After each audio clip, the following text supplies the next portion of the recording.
At Jackson, 9 boxes, said to contain $1,000 each as security, were pulled out from under the counter. Every box had a top layer of $50, but the remaining contents proved to be lead, 10 penny nails, and in one instance, broken glass. In Oakland County Bank, the vault contained about $40 in specie, against a book account of $41,000. Few can imagine the fear and despondency, the hopes and disappointments which agitated the community in those days of inflation and speculation. The carnival did finance a truly phenomenal national expansion. The first price was terrible monetary confusion. By 1860, banknote circulation, good, bad, and bogus, was as bad as the coinage in Amsterdam. Notes were then prohibited, but by then, deposits were in any case taking their place. The second price was the cycle of boom and bust.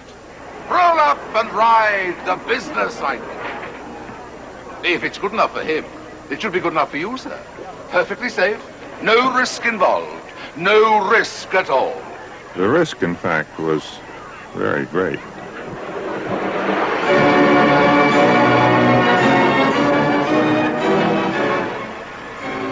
This perilous ride, this cycle of boom and bust, continued through the last century and into the present one. Other countries were taken for the ride, Britain being always the special passenger, but other countries went too. From crash to crash was usually around 20 years, about time for the memory of the last misfortune to fade, the impression that this was a new era to arise. Money creation contributed both to the speculation and to the ensuing collapse. During the boom, the banks, old and new, expanded their loans, note issue, and deposits. This money financed the speculation, which was sometimes in canal stock, sometimes in railroad stock, often in land, later in commodities, and in stocks in general. During each boom, doubters were dismissed as men of no imagination. During each depression, politicians denied that anything much was wrong. Financial leaders and professional statesmen said confidence was needed, or they asked for patience, or sometimes they urged prayer. In the panic of 1907, J.P. Morgan, the great Pierpont Morgan, called together the Protestant clergymen of New York and asked them to tell their congregations to leave their money in the banks.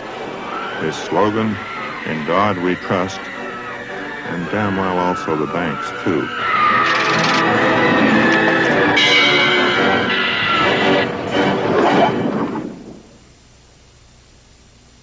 The trust was misplaced, especially as regards the small banks. In Depression, they failed by the hundreds. The money the people lost could not be spent, and this deepened the Depression for everyone.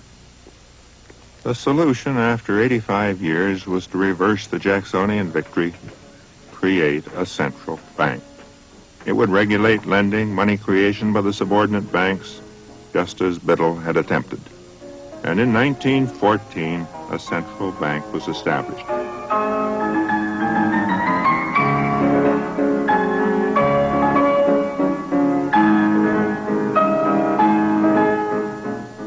This was the Federal Reserve System. Here from an early educational film is its view of its task, and it's very positive. This view economists have shared. They teach lovingly of its functions, even have an affectionate or slightly repellent nickname, the Fed.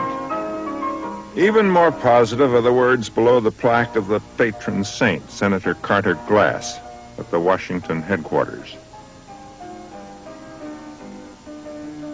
Not merely to correct and cure periodical financial debauches, hard words those, not simply indeed to aid the banking community alone, but to give vision and scope and security to commerce. The reality was perhaps less transcendental.